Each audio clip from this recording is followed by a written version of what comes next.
Thanks, Kat, and thanks all of you for being here today. It's great to be in South Carolina. Let me thank Melissa for her hospitality, and Ted as well. We had a nice dinner last night and a chance to explore downtown, which is just beautiful. I love South Carolina. I apologize, however, for bringing the weather from Boston with me. And you can imagine my kids' surprise when they heard that school was canceled here, but not back home in Massachusetts. So they were a little disappointed about that, to be honest. And as Kat mentioned, I do have a special connection to South Carolina, working with Secretary Riley and Terry Peterson and others from the state on what was called the Partnership for Family Involvement in Education. And early on in education, that really recognized the critical role that stakeholders beyond schools play in educating young people. So that was a special privilege to work with them on that. And because of that special connection, I know I can count on some sympathy for my Patriots losing yesterday. Nothing? In exchange, I will root for the Panthers in the Super Bowl, so I'm fully on board now. But it is great to be here today, and my role today is to show that knowledge, skills, and experiences are inextricably linked when we talk about education and youth development. They're not mutually exclusive. In fact, they're necessary and mutually reinforcing. And also to share some tools for coordination and collaboration. Partnership, collaboration, we throw these terms about. They really require, in our experience, a sort of toolbox or technology to enact collaboration in a really meaningful way. And I know many of you are already at this, so I look forward to your thoughts on this. And just to set the context, I think we're all coming out of this NCLB hangover in a way, where we found that the only discussion we were allowed to have was about math and English scores at certain checkpoints. And I think that drove a lot of interesting discussion away on how people actually develop in the ways they learn. And so you'll hear, although I like the terms after school and summer and expanded learning and social emotional learning, I tend not to use labels. It's really about learning and development, and it happens in many different places. And so a lot of our work in Boston and at Boston After School and beyond is in breaking down the barriers between sectors and between professionals working with young people so that we have their best interest in mind and are using the same vocabulary. We have a long way to go, but let me talk about where we've been. First, just a little bit of context setting. Another term I use, and lots of people use and don't often define, is the opportunity gap. What is it and why does it matter? And the last superintendent of schools in Boston, John McDonough, said, Chris, before the next board meeting, give me a definition of the opportunity gap, because everyone's coming at me with the same term, and I don't really know what it means. So I'm going to suggest 3 ways we can measure the opportunity gap. The first way is in expenditure on enrichment. And this, I think this originated from the National Household Survey. It's in another great compendium called Wither Opportunity. And you can see here a stark illustration that the gap in spending on enrichment between the top and bottom quintiles, looking at income, so the top fifth of families in terms of income and the bottom fifth, the gap has doubled over 30 years. That's huge. Not surprisingly, you see that gap is reflected in participation rates in sports, clubs, and lessons. If you look in your community, and Melissa has some good data, that was great, I think you'll find this to be the case. You see more and more parents with means paying for the things that they value. So if you just watch how people behave, it often tells you more than fancy charts and data. Parents with means value it and are paying for it. And as a result, their kids are getting access to things that low-income families do not have access to. That's a fact. I think the most compelling way, this is a third way to cut it, is to look at the hours. So what is that? What is the sum total? What's the cumulative effect of this gap in expenditure and participation? And this is called the 6,000 hour learning gap. This was produced by a coordinating entity, not unlike Boost or Boston Beyond in New York. It's called Expand Ed Schools. It used to be called TASK, for those of you who've heard of it. And they added up the time spent in preschool, after school, summer learning, field trips, time spent reading with parents, and by 6th grade, if you look at average kids, Jack against Mike, Mike will spend 6,000 fewer hours in those activities. And you might say, well, that's the way things go. People have needs and some people don't. So why is that important? Why does that matter? I would posit that on the need side, Melissa cited some great research on why these programs matter. And she also invited you to think about your own experiences. When I reflect on mine, I learned a lot at home, of course, from my 8 older siblings. Not all of it was good, but learning nonetheless. From my parents, at church, at school. As much as I loved all those settings, they were all mandatory in a way. None of them was a voluntary setting. But when I played basketball and did a class at the museum, and things that I wanted to do, it was different. I chose to do it. It was voluntary time. It was motivation meeting concentration. And I think, arguably, that's where real learning happens. So can we construct a system where kids don't have to do it, but where they want to do it? And I just want to pause there, because I think that's a mindset shift from accountability and standards and the way education is usually done. And in fairness, I think educators feel the same way. But what happens when we can start from scratch, get together, bring our best ideas together, play to our strengths to imagine a system that is voluntary in nature and gets to the kids who need it most? So I'll talk a little bit about our approach to this dilemma. Boston Afterschool and Beyond is a 501c3, so we're a nonprofit in the eyes of the IRS. We're a public-private partnership, so we partner with the city and with the school department and community providers. We're an intermediary. We work in the spaces in between. Now, I've tried all those explanations in answer to my son's question, what do you do, Dad? And none of them work, so I drew a picture. So we work in the spaces in between these groups to catalyze and mobilize action so that kids have more and better learning opportunities. And so these are the main places where we stand, between schools, government, community agencies. We're mobilizing, we're taking on issues that no one of these entities could take on its own. If one of them could do it on its own, you could argue that they should. But there's recognition that no one of these sectors or agencies can take on the challenge of closing the opportunity gap alone. So we do play that coordinating role. I'll get to a little bit about what we do in terms of initiatives and what we think is some good low-hanging fruit. And then I'll talk about the common elements. So you could bite off any bit of that 6,000 hour gap. That's a great chart because it compels you to act. You can imagine programming hours for kids who don't have them. As Kat mentioned, our biggest investment right now is in summer learning. A good summer learning model can get you 150 hours. It can get you the approach that I know all of us would agree with. We're combining academics and enrichment, getting kids out to explore community resources. We started in 2010 with a model that's now 10 times the size it was. We're reaching about a quarter of the kids in the city of Boston. We're on our way toward having a public discourse at the state level about should summer learning be an expectation of education. Here's another reason why we chose it. It could be that efforts to improve schools on their own, as hard as they are and as important they are, may not be enough to close the achievement gap. That's kind of mind-bending to me, but it may not be enough, because we've all seen the charts about cumulative summer learning loss. Kids fall behind each and every summer in English and math without some sort of positive intervention. So that's where we've placed our biggest bet.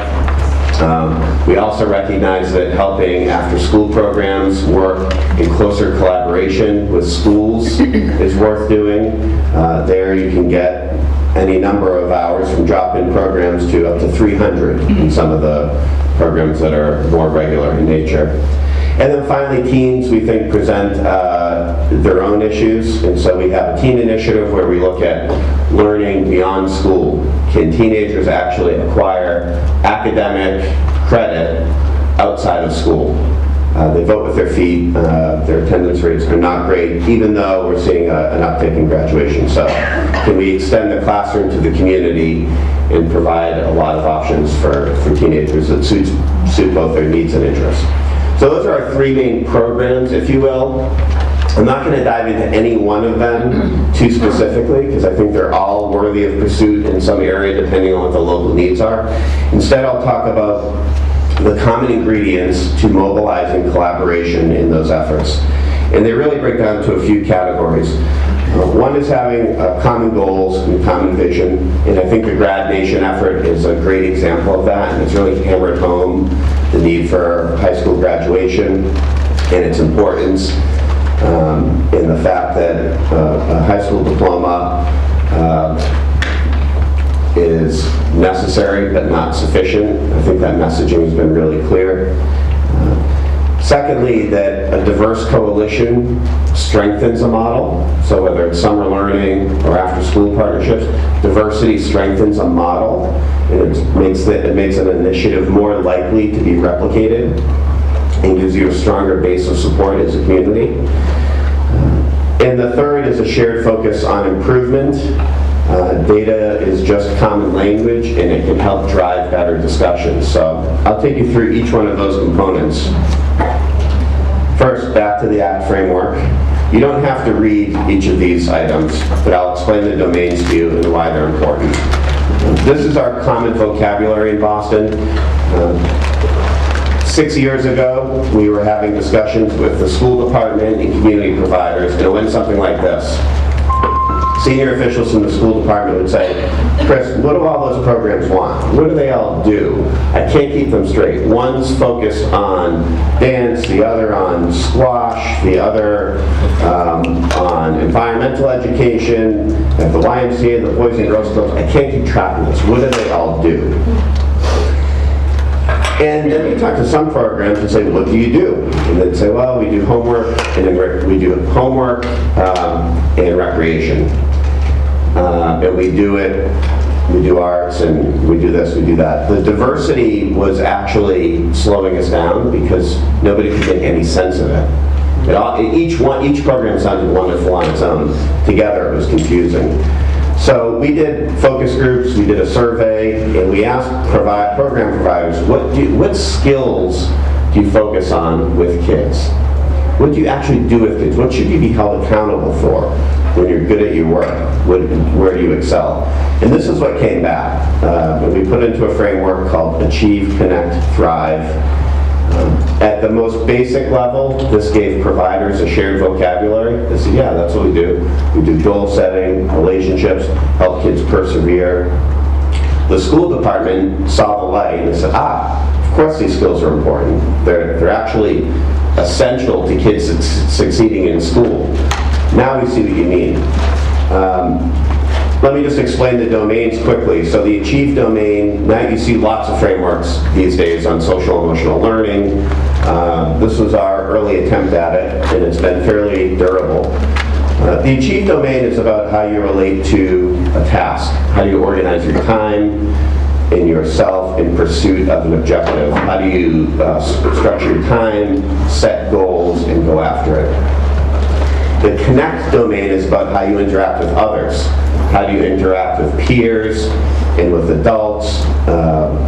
This is where leadership comes in, communication. These are the interpersonal skills. They're observable. You can see them. People are good at them, and when they're not so good at them. And then the Thrive domain is really internal. This is intrapersonal. How do you relate to yourself? This is where grit, resilience, perseverance live in this domain. So they don't all fit cleanly. Not each of those skills fits cleanly into a category, And you can see they come together in the middle.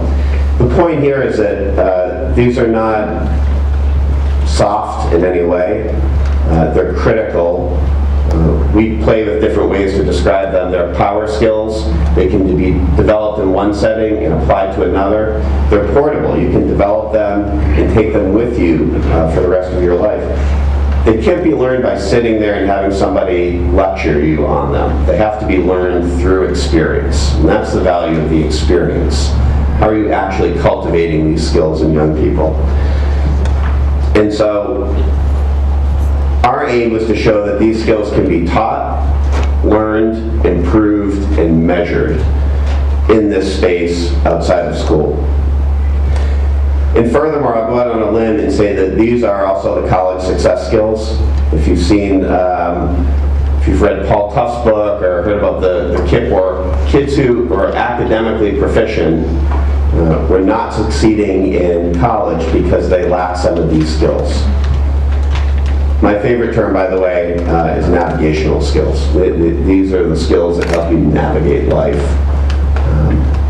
And the two sets of professionals who I find don't get confused about these skills at all and could cite them off the top of their head if you asked are coaches and hiring managers. These are precisely the skills you look for when you're hiring somebody.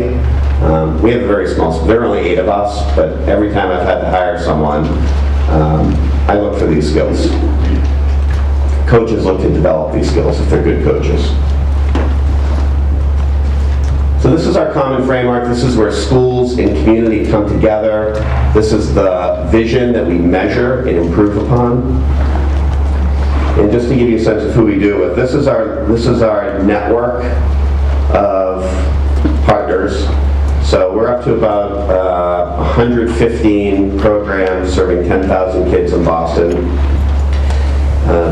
The reason I show this slide is I want you to know who's in the room with us so that you can see who's in the room with you. This started with one table. There are 5 partners. They're all different. This is when we came together around summer learning. Each was exceptional in what they did, and they couldn't possibly work together. And then through a funder collaborative, not unlike the one that's here in Greenville, we came together and said, you know, what if there's an opportunity for you guys, the best summer learning providers in the city, to take on some of the 1,000 kids in the 10 lowest performing schools who don't have a summer plan. And this is May of 2010, so by definition, they were at risk of summer learning loss. And to their credit, these programs came together and said, yeah, we'll work together. This is where the shared measurement came in. We needed some tools to see what was working and what wasn't across those sectors.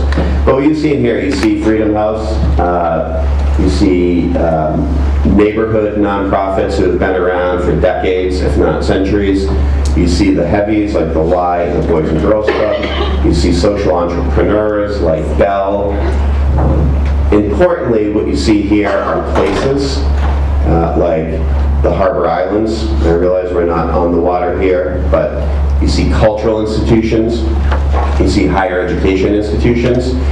And the reason I like to emphasize that is, there are 2 reasons I like to emphasize that. One is that these places aren't going anywhere. They're fixed in the community, and they're not traditionally thought of as after-school partners. But the second reason it's important is they're great partners because they actually have place as a resource, they have fundraising capabilities, but they also have real expertise. So you're getting kids in settings where they're learning from experts in authentic and meaningful ways. Now, you might ask, how do these partners come together through any of the initiatives, summer learning, working with teens, school partnerships? We have 2 guiding principles that have also been durable. And one is that there should be flexibility in implementation, but consistency in measurement. Flexibility in implementation so that these programs are playing to their strengths, doing what they do well, and meeting the diverse needs and interests of young people. One size does not fit all. Consistency in measurement so that we can see what's working and what's not working and can have a more informed discussion across the board. The second principle that defines what these organizations have in common is that they're all rigorous enough to count for credit. Many of them bring teachers on board with them. So there's an element of rigor there. And they're engaging enough to attract kids and their parents voluntarily. So I'm always stunned when we look at the summer learning system in Boston, the same groups of kids. Kids are coming to the voluntary programs at much higher rates than they're coming to the mandatory programs. And they're getting something out of it. I promise not to go too deep in any one initiative, but I can say we know this works now. We're part of a 5-city summer learning study sponsored by the Wallace Foundation, studied by RAND. We did a randomized control trial. We had a lottery, and it showed that participants had a big advantage in math come fall. We were hair shy of showing significance on social emotional, an advantage in social emotional development. But this model works for the purposes of school and youth development. And what do we talk about when we get together? This is where it gets really interesting. This is the hard work. So we do try to connect school, after school, and some learning in this way. We're talking about whole child approaches. As I said at the beginning, this is really about learning and development itself. It's a really rich discussion. It's fertile ground for exploration. You know, we're all for existing evidence and scale, but we think there's a lot still to learn and a lot of room for innovation and for trying things together. We're about access to opportunities. The only way you can close the gap is to bring those who don't have something into the fold. And so we're constantly figuring out how do we create more opportunities for kids who wouldn't find their way into them on their own. And that's much easier said than done. It takes relationships, it takes credibility, it takes trust with parents and the communities to do that. But the people in the room are the experts in doing that. So that's a conversation we cultivate among them. The third is probably what has emerged and surprised me the most, but really taken off. This is a focus on quality. I don't love the term quality. It makes me think of produce. I think it was performance. How did the program perform with its kids? What's it good at? What does it need to improve upon?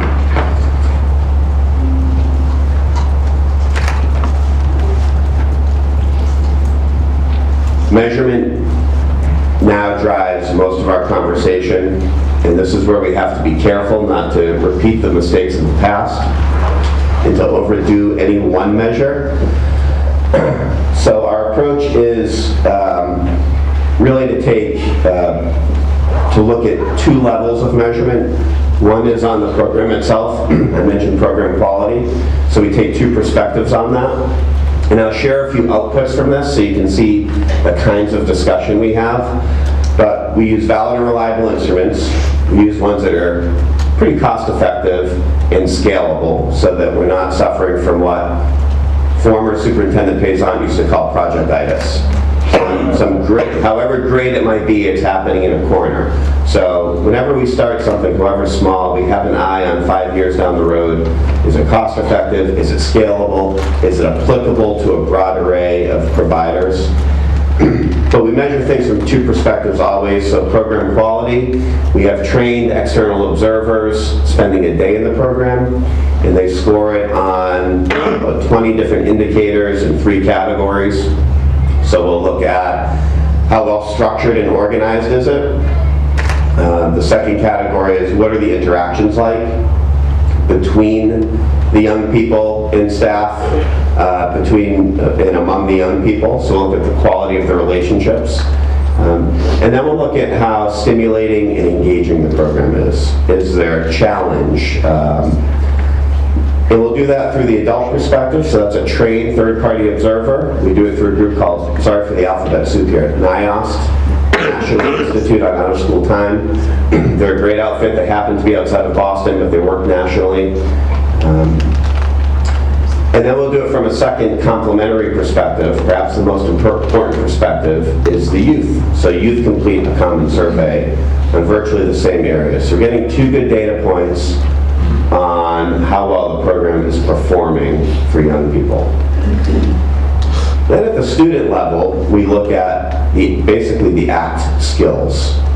And we also do that through two perspectives. The first is that of the program professional and/or the teacher. So they use a tool called the SAO, the Survey of After-School Youth Outcomes. It has 9 skills, it's a menu. So they'll look at some of those ACT skills, they'll observe kids at the beginning of the program and then at the end. And you can see at the program level, on average, what kinds of gains are kids making in these important skills. For kids who are 4th grade and up, we also ask them to reflect on their own skills, and that tells you a lot. This is through a tool called the Holistic Student Assessment from a group called PAIR, also in Boston, but which works nationally. It gives you a window, it gets you inside their mind, gets you into their sense of the Achieve, Connect, and Thrive domains. And you will see marked differences between programs or in classrooms, if you use it there, about what kids say about their own sense of critical thinking, perseverance, empathy, trust, relationships, school bonding, on and on. It gives you a lot of information with which to engage a young person. In my experience, certainly more useful than a poor attendance report or a bad test score. It tells you what's going on with them. When you see it at the group level, it's really powerful. So this is the role we play in town. We contract with the measurement providers. We do some scheduling of it. We collect it across organizations. We collect data from across organizations. We synthesize it, and we put it into a dashboard report, which we call the PRISM. And it shows you as a single program, not only how you did on all these measures, and attendance, and demographics, but how you did in comparison to 100 other programs. So you can benchmark yourself. You can get a sense of where you're on track, where you're behind. And every program is on track or excelling in some areas and behind in some areas.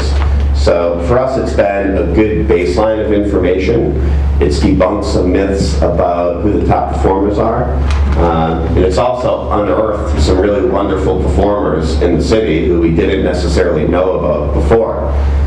So let me show you how this plays out. So we're actually to a room this size now. We do a data debrief from summer learning, and each of you would represent the program. But we'll show, this is the third-party observation, and these are the 3 domains, so reading left to right, structure and organization, in the middle is relationships, on the right, how engaging and stimulating the program is. So this is on average, this would be us as a whole room. This is a school year, this is our school partnership data, so the dark bar shows the fall, and the spring shows, the light bar shows the spring. So you can say that, we can kind of see that we've made progress in just about every area. We slipped actually in how stimulating the activities were. So this gives you a general sense of your progress. What's valuable about these kinds of data is that when you raise your hand and say, hold on, I'm below the red mark there, I'm below the benchmark, what happened? The observer can point usually to a person or specific practice that you can then address. So you're not left wondering, boy, I wonder what happened. You know exactly what happened and how, and you have a community of people to draw from on how to make that better. I will say that overall we tend to be weak in the third domain as a community. And if you look at what youth say, we lack, we have some room for growth. We're not hitting the benchmark, and opportunities for leadership, growth, and autonomy. That's really important to us because that's where the learning happens. I don't think kids are being challenged or stimulated enough, or at least enough on their terms. You could argue that no middle schooler gets enough choice or autonomy, but some programs are good at it so that we know we can do better. And so, just one example of how we're using it, we're now digging in and asking kids, what do you find engaging and useful in your programs? And they're telling us, so that's the focus of our professional development for spring this year. Just one other, when you compare the perspective of the perspectives of adults, the observers on the y-axis on the left, And with kids on the bottom axis, you can see the kids this is on the same domain, this is on program environment and relationships with peers. You can see the kids are a little bit less generous with their scores than the adults. That's always an area of concern if you see that, so that's something we're paying attention to. One other output, this is my favorite, this is average summer attendance. So this is over 25 or 30 days. If I remember correctly, that big dip was the 4th of July week. We do not schedule programs during that week anymore because it's a waste of money. The last week of the program, whether it's a 4-week program, 5-week, or a 6-week program, attendance always dips. So if you're planning your staffing, if you're planning the duration of your program, you probably want to keep this in mind.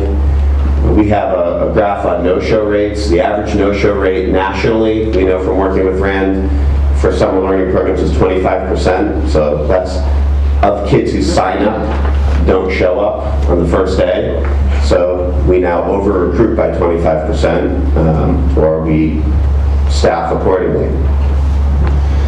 Finally, the area of social emotional growth. This is fascinating, and there's work coming out of the Chicago Consortium on school research from all sorts of places on why these skills are so important and so predictive. Mindset, grit, perseverance, all of these things. This shows you an output from the student's perspective, and this is the percent of kids. This is how they felt they improved in these domains. No, sorry, this is the observation of adults observing kids meeting the benchmark. So they exhibit these skills most of the time. And you can see that we have a long way to go. I mean, if you look at the average, this will look fantastic. When you get underneath the average and you look at the percent of the kids hitting the benchmark, you see that the programs are making progress, but we have a long way to go. Look at initiative. I mean, only 45% of the kids at the end of the program are showing initiative most of the time. If that's an explicit focus of the program, then it has more work to do. So I feel like we have the measures in place. Now it's just telling us the work. How do you build initiative in kids? How do you build perseverance? It's very sophisticated work and difficult work.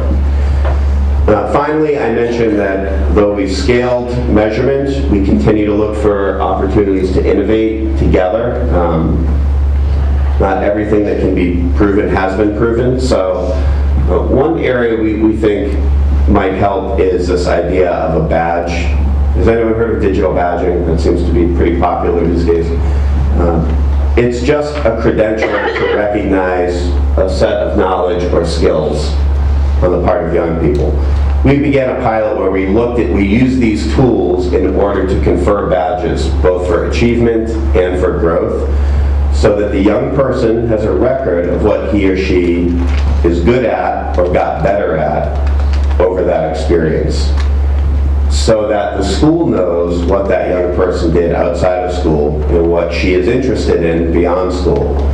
And ultimately, we hope so that colleges will understand this third space a little bit better and what the applicant has done to improve his or herself through these programs. And finally, we're hoping this might even make kids more employable. So there are big expectations and ideas around badges.